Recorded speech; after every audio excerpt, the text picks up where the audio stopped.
screen looks a little strange, but I think we can go ahead with this. Um, okay. The a lot of changes in Fairbanks since we've been here, and the main power is change is large organizations setting up uh, a home here in Fairbanks, and so I want to talk about uh, how there were changes and all of that, um, and how all that has changed Fairbanks, and I want to take a look at some of the physical changes. Um, there's a lot to talk about, including how we do business and what we have and how well it fits in and all that kind of stuff. If people have things that they'd like to comment on, you're welcome to do that. This is what we want to do. Some things that have changed have been re redone and still survive. For example, the example is co-op, and we can see how it fits in with what's left of downtown Fairbanks. And it does a number of very interesting things with mostly small shops and so on. So while it's not any longer what it originally was, it has adapted. And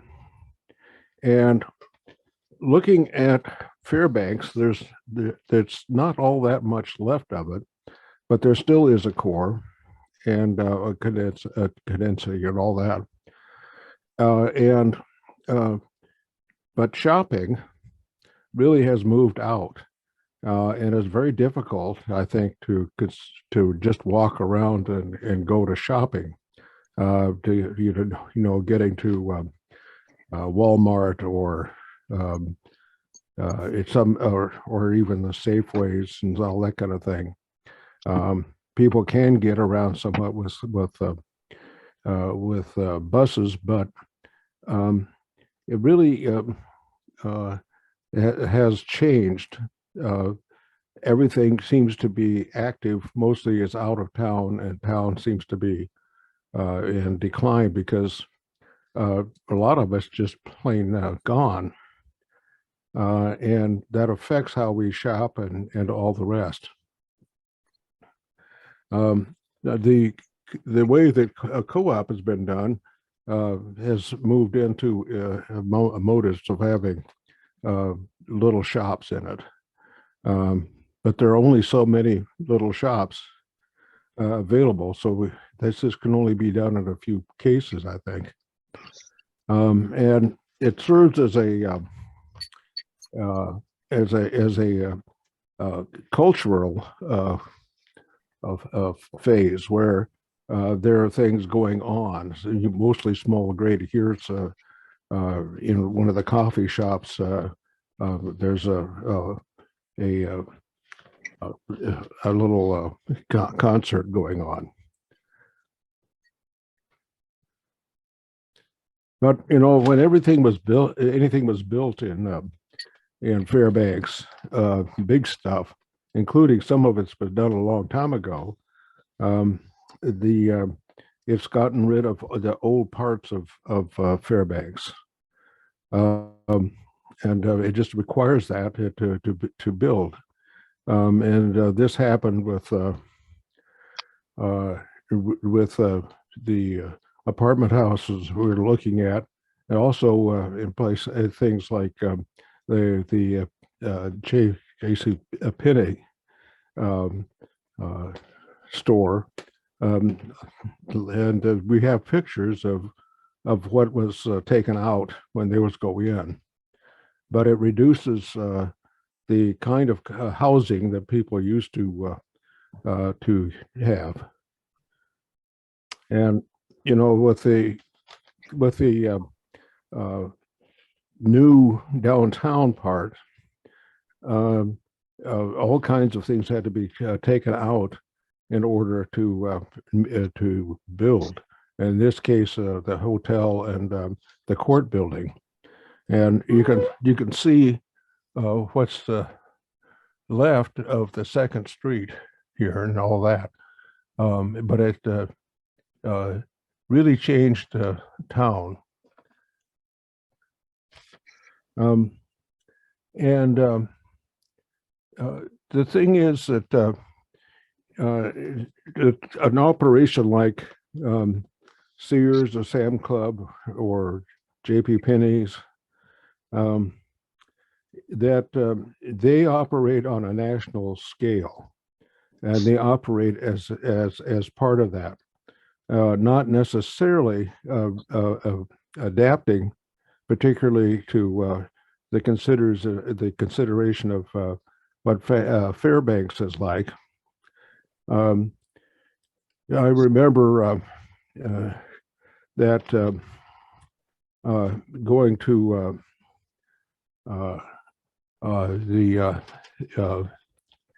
let's see, what is it?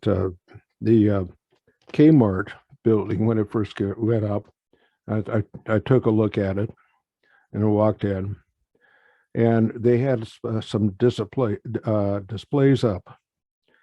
One of them had to do with deer hunting, and everything you'd need for that. And of course, there aren't a whole lot of deer in our part of the world. And they had a fishing range set up for bass. So you know, they really didn't adapt to Fairbanks at all. They just somebody came in and they had a system, and they just put it in place. And that's happened for a lot of the large operations.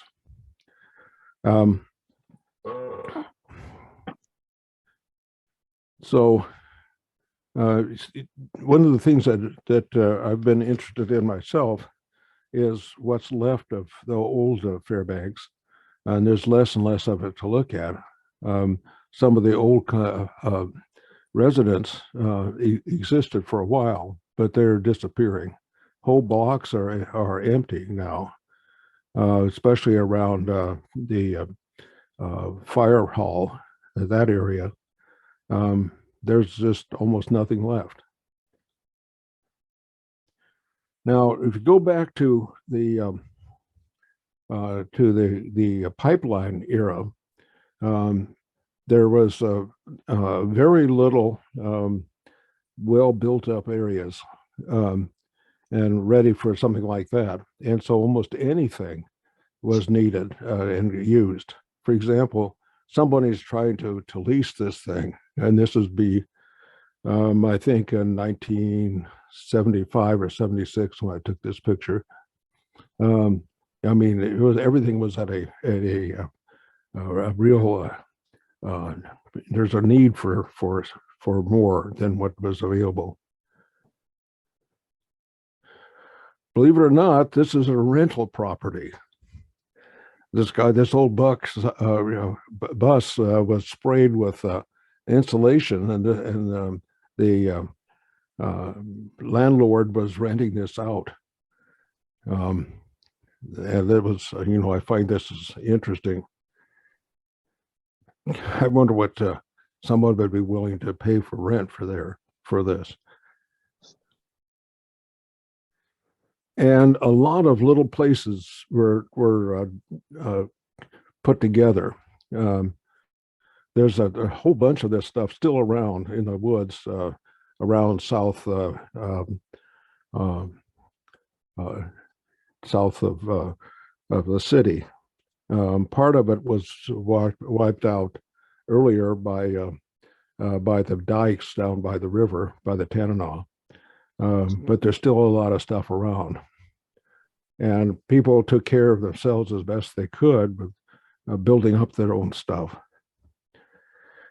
But as stuff came down, um, there was a concern that too much was going. This was a little sign that was next to Samson's, as Samson was going to be pulled down. And there was an interest in saving things, but um, the body of interested uh, residents could only do so much. And so it, a lot got lost to never be picked up again. And then there are a number of things that were adapted for the during the pipeline lines to try to take care of certain populations who had interests. And this is the whole Earth exchange. Um, uh, and there were uh, people with new ideas and so on, and survival in the Fairbanks life, and but one after another, things went away. For example, this structure was actually hauled in from the town of China. It was moved here, and it did business for years. This is right next to the newspaper, and but there needed more land for parking and such, and so this is what happened to it. And to the extent that I can find, there was not much research done on it, in terms of construction details and so on. There have been efforts at doing this. There are several people who have done really good work with the historical buildings in Fairbanks, but there really aren't very many of them anymore. And some of these things that were really very Fairbanks have disappeared. I mean, the Harvey dealer dealer is still in town, but that's in a modern building. And there's a lot of this kind of thing that has kind of disappeared in Fairbanks. And some stalwart things went away. Nordstrom's, for example, this it was a very popular thing with some people in Fairbanks that really were a part of it. And this is about one of the last things left after the NC company. This was the women's building, and then there's a second one where a Greek restaurant is right now that had men's clothes and such. And as this was going to be closed down, there was an interesting situation where there was actually a march and protest in September of 1989, and there were people out. It was all very polite, and it was just really to show the interest that they had in Nordstrom. But what Nordstrom said was that the two small buildings were too decrepit to keep open. So, I mean, some of the old structures could not easily be changed in such a way that they would be a functioning store. So this is what happened to it. It was cleaned down just so it'd be a parking lot for a bank, and you know, and there were people who didn't want this to happen, but they didn't have enough influence to change things once it started rolling. And we still have some of the trouble with things like the steamship and all of that, where it takes a lot of financing to actually make something work with some of this kind of material, and it's very difficult to pull that together in for a lot of situations. This was the heating system for Nordstrom's.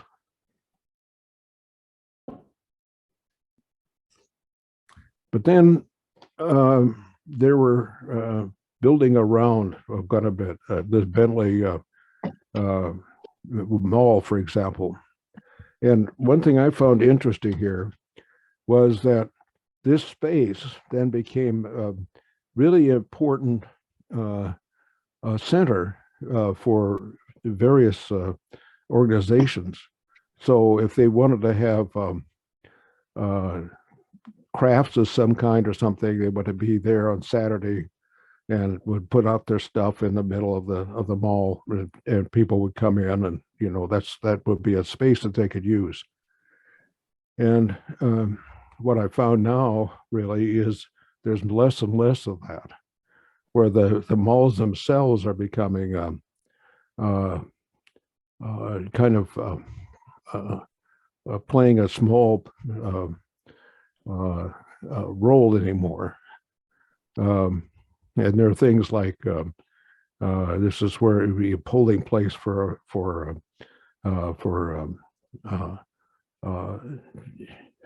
electoral operations, polls, and such. But it's no longer used as a center of the community, and there are less of those, I think. In general, this kind of thing where you can just put together. It's hard to think of say Walmart or Costco as having that kind of connection with the community. So the malls ran strong for a while. Gavora, for example,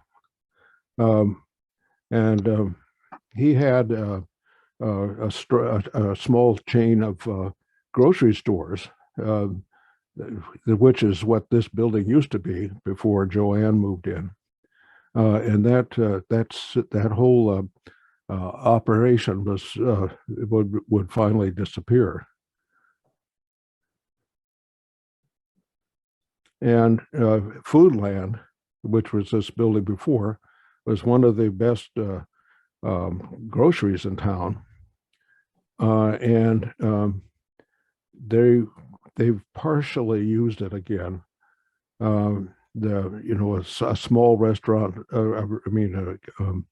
grocery store there, and some other things like that, but the old machine, the old construction itself, which it wasn't all that old, just went by the wayside pretty much. And for the groceries and all of that, people went further away. And then there's the history of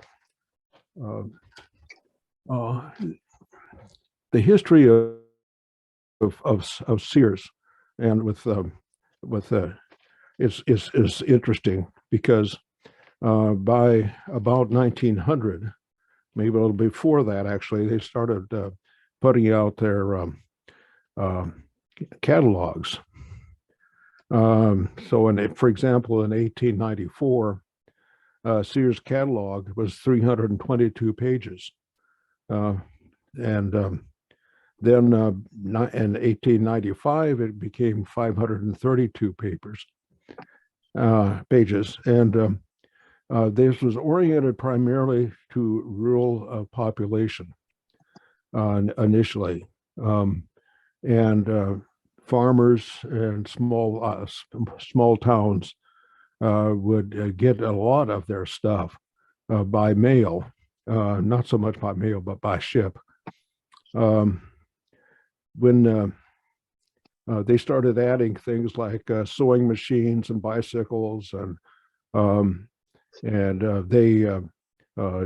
stoves, and for a while they actually had houses. You could buy all the elements of it shipped to you, ready to be put together.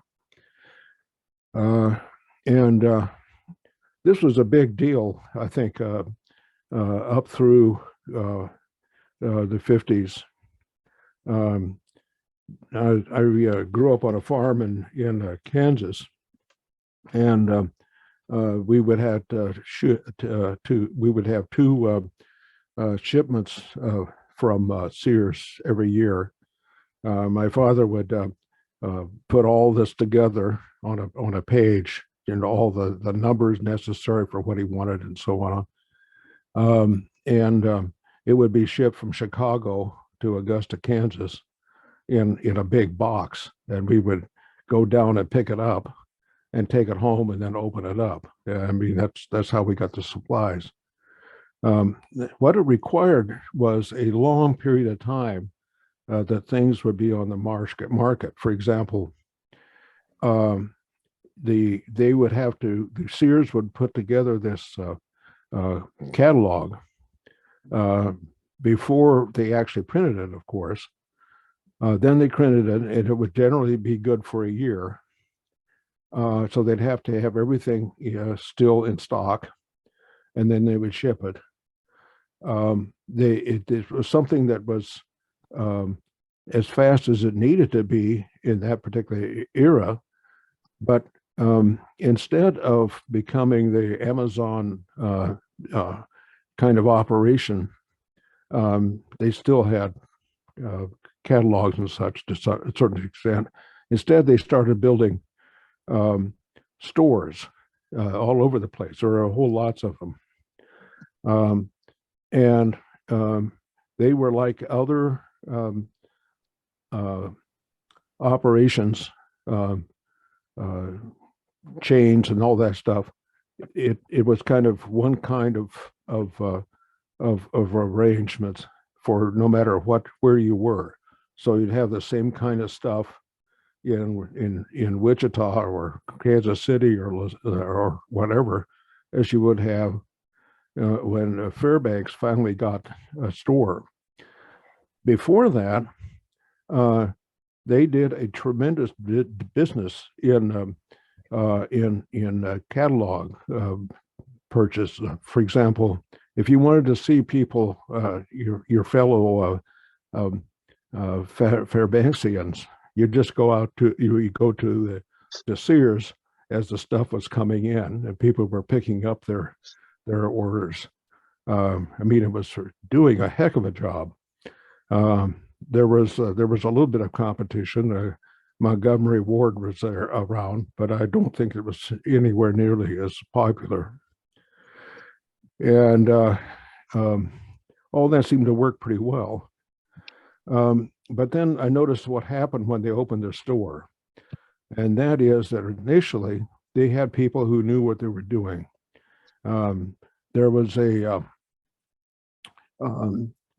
salesman there who was working in the area of the tools and such, who in an early part of his life had owned a lumber yard. He really knew his tools. And so you go talk to him. After a while, they've really cut all that stuff out, and they got people staffing the floors who were cheap, but not necessarily they're not really had what they needed to have to give the kind of knowledge that people needed when they were, say, buying a table saw or something like that. And as they lost their special edge of things, another area would be that they sold a lot of tires and certain kinds of things that the cars would need, and that became degraded over time. And so there became nothing special about them, as they really couldn't compete with the big marketers, and they started fading. And it took years, but they just simply have disappeared. I remember going into the Sears, which was older in terms of a building than Fairbanks, in Anchorage, and they were doing a heck of a job with selling kitchen appliances, dishwashers, and all that kind of stuff, refrigerators, and all of that started to fade away. And so they actually closed before Fairbanks did. So what these operations were doing was using a model that they thought would work everywhere, and they were not very flexible, and that's affected how we have access to what we need in Fairbanks. We need the same kinds of things, and to some extent that somebody in Indiana would need, but on the other hand, there are other changes that are important. So, I mean, this has really changed Fairbanks.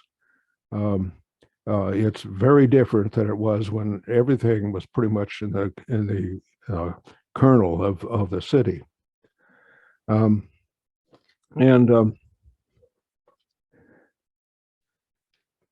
Looking at this is Sam's Club. It's closing up.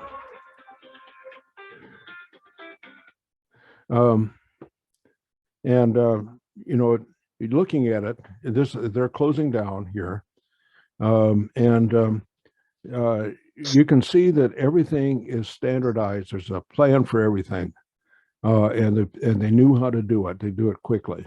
So if they set up a new store somewhere, bam, it was done, and here we are. And then looking at what's there now, the Costco, they redid most of the country of this building.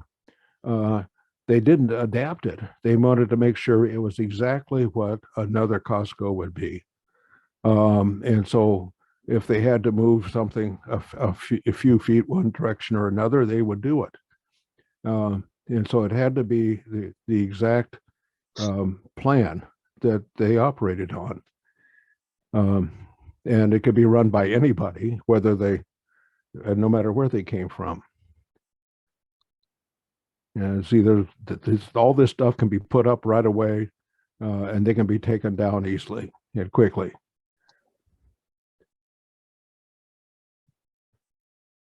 Now, what happened in Sears was the same thing, except they didn't have anybody to take over right away, and so they simply empty out the area, and now they rent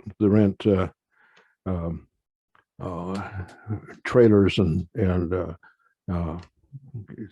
that kind of sort of thing. U-Hauls. They made it work, but it's not designed for that. And this is kind of interesting, of course, if the history of this building.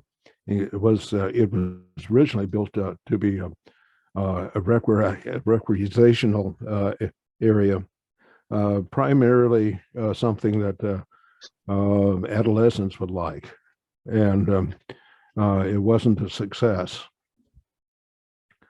So it was adapted. It wasn't a cookie cut kind of situation when Caesars came in. And at one time when they were first going, they were selling a lot of stuff.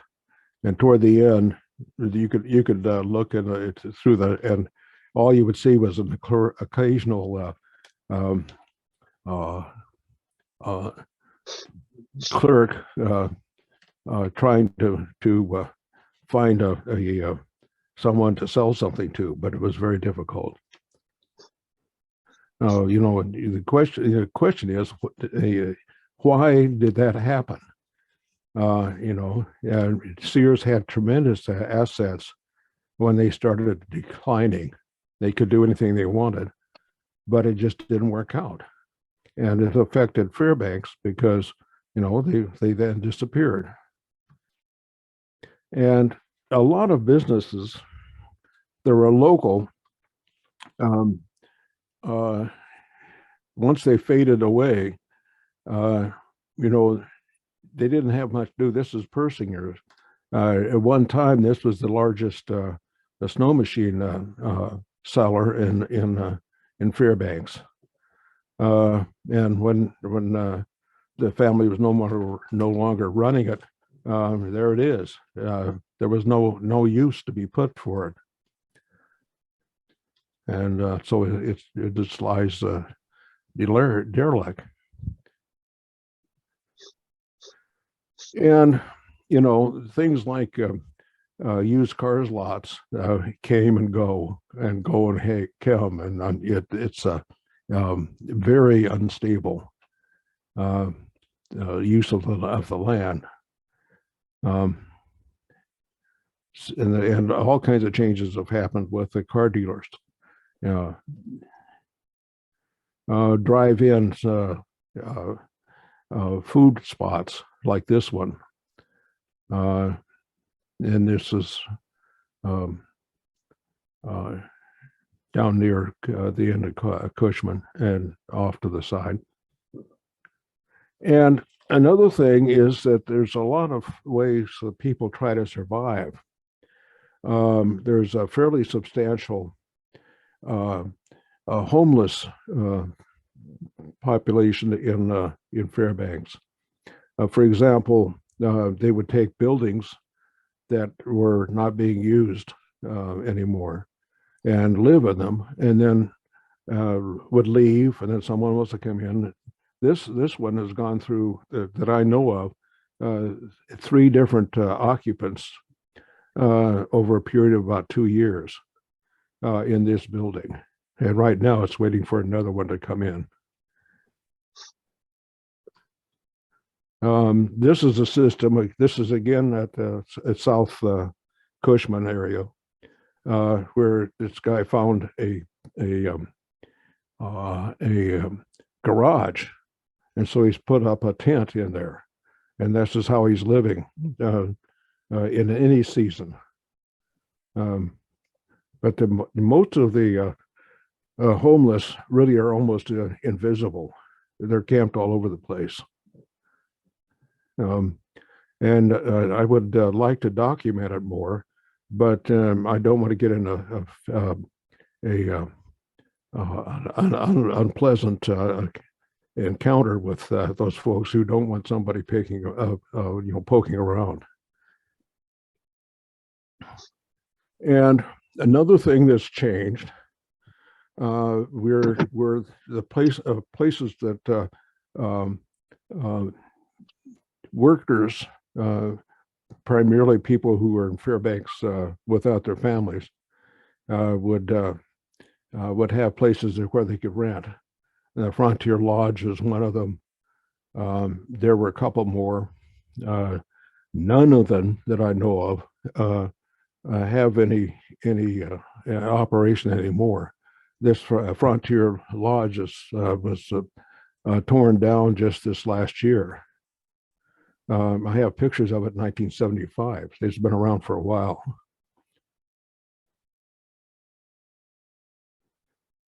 So anyway, that's my quick description of what I'm thinking is, about how Fairbanks is changing looking at the structures in Fairbanks. There are a lot of other ways to approach this. So let's have some conversation about that. So who wants to start out on this? I can talk about the Harley shop. The Harley shop had a fire when I was a fireman at the city fire department. Can you hear me? Yes. Okay. Anyway, there was a fire there, which I was on. And there was an upstairs in that building, and they were really concerned, the owners of it. And we took a box out of the upstairs, and it had $50,000 in cash in it. And the Harley Corporation wanted to do away with that because it didn't stand up to their standards. And it was quite a fight for, I don't know, a couple, 3 years about whether the owners wanted to keep it because, it looked really rustic. And even the people in town that had Harleys liked it. And I think there was there was a reason for that $50,000 upstairs also. Anyway, that's my comments on the Harley shop. Yeah. I only met the guy who was running it briefly once, but I've heard a lot of stories. He's really a character, an independent guy, and there's a lot of Fairbanks like that, of a certain generation.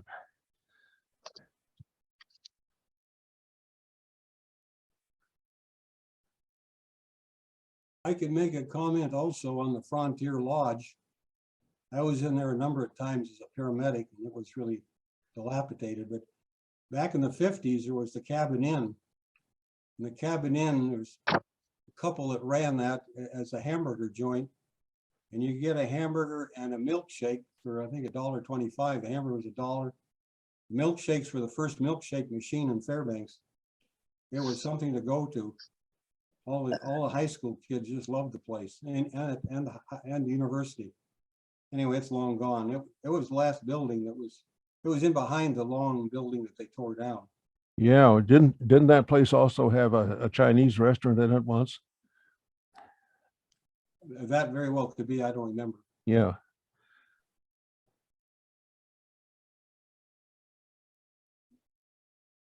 Yeah. There are a lot of restaurants that have changed hands or been destroyed or whatever. That's the Switzerland, for example. I have a set of photos that I took of it being dismantled. It was really a substantial construction. It's amazing. And they just couldn't sell it as a restaurant anymore. And they had a motel that went with it too, which I don't think it was functional toward the end. Did anybody have any experiences with the Switzerland, for example?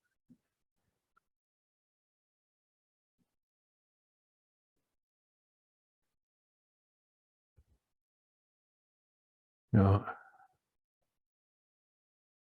Right now, a lot of the smaller restaurants are having a heck of a time because they can't get staff.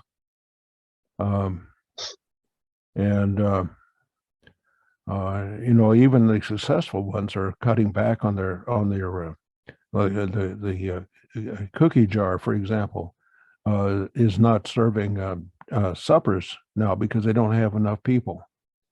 But they're still open for breakfast and lunches. So there's a kind of a crisis of that, and then you have the restaurants or fast eating places. They're national operations, and they come into town and then they leave. I'm sure you noticed some of that. And some things that slowly disappear. I mean, for example, there used to be, I think, 3 or maybe even more Pizza Huts, and now I think there's only 1 in operation. So things just keep changing in that way. I know there were several cafes that had a real loyal uh, uh, folk who wanted to would stop in every day almost, and some of those have disappeared. So everything just seems to be changing and uncertain.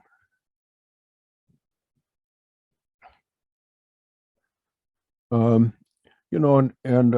the function of these places like Sears, and you talk about about pennies. Initially, when I came in to use it, they had everything. You could buy a boat. They had outboard engines. They had guns. They had a photographic nook where they would sell cameras and such. I mean, everything pretty much. And they slowly cut back on everything until the end. They had a few house type things like drapes and such, and clothes, and that was about it. Um, and I don't know exactly why that happened that way.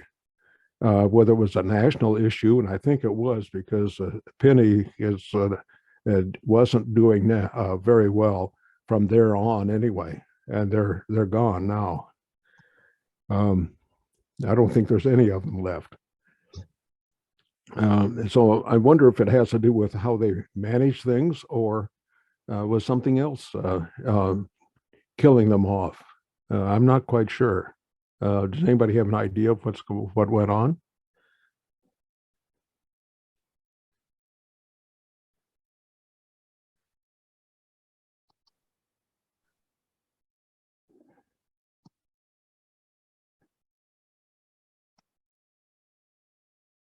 Did you know what do people have what how did people deal with Sears, for example, over time? Do you have any insights into that?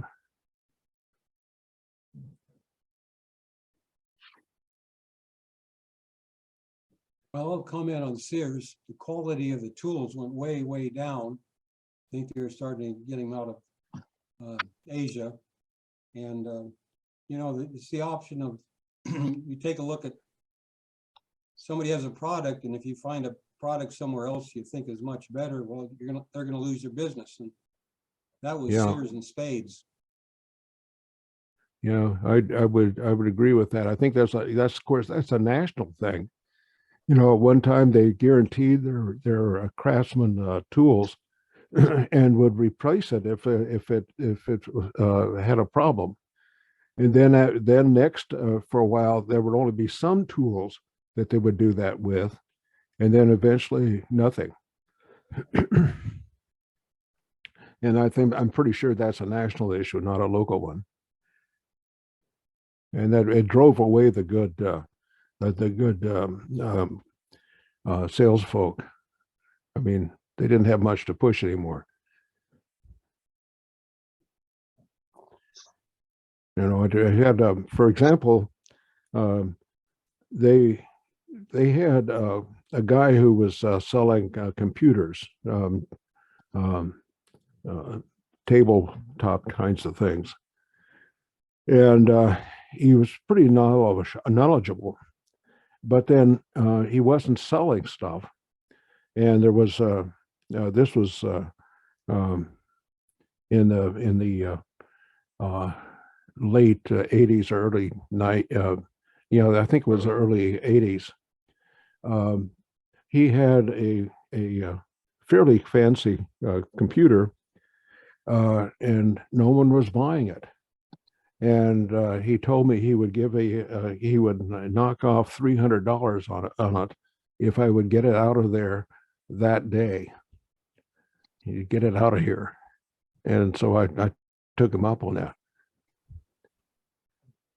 But I mean, the place was not being run very well.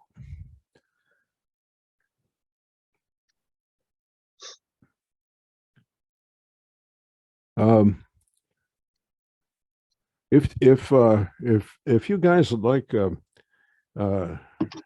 more of this kind of thing, I've got some other things I can do with the history of the buildings in Fairbanks and some of that. If there's interest, I can put the other stuff together for in the future.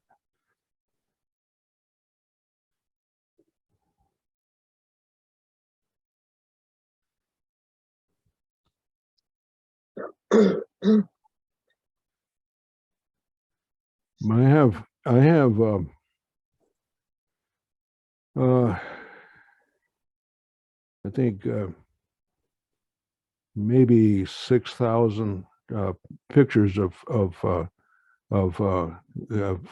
buildings in Fairbanks, and the problem is that I wish I could have taken uh, a very ordered way of doing everything. So when something changed, I would be on it. But I had to earn a living, and so sometimes I would miss things. But I've done a series on main line the main school building, which is now the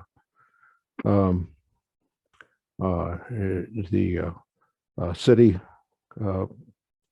uh, building, and I've done a very complete um, set on the Samson's hardware, all their merchandise and the older building and all that kind of stuff. I gave a Ollie talk on that, and in other spots of that nature, but I don't have everything. So, but I would like to talk to people about it and show some of that and get some of the reactions if they have an interest. Did you Marvin, when ever did you go to start the taking top of the pictures? Polaris? No, I not as. I wish I had done more. I mean, I ate in a tiki restaurant on it, but I didn't have a camera at the time.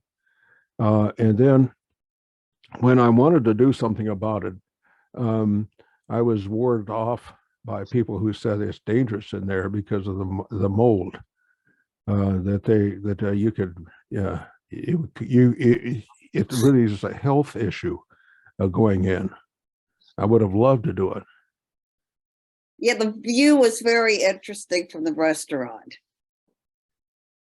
at the top of the Polaris. Yeah, I've been there. I was there for just as a because I wanted to take my wife to a restaurant, so I didn't do any photography there. I'd love to be at it. I have a series of pictures of the outside over time, and you can see the windows starting to get broken and some other things and stuff growing on the roof. And I'm thinking, and one thing I want to work on as soon as the spring comes is to take pictures of that structure from various places. Some with buildings that still exist in front of it from different angles, and all of that. Because it's such a big part of the image of downtown Fairbanks. I mean, it's just there. It's always pointed out, and I think there are ways of looking at it. And so I want to try to put something together for that. And I want if I can get down there when things are happening, I would want to document the deconstruction of it.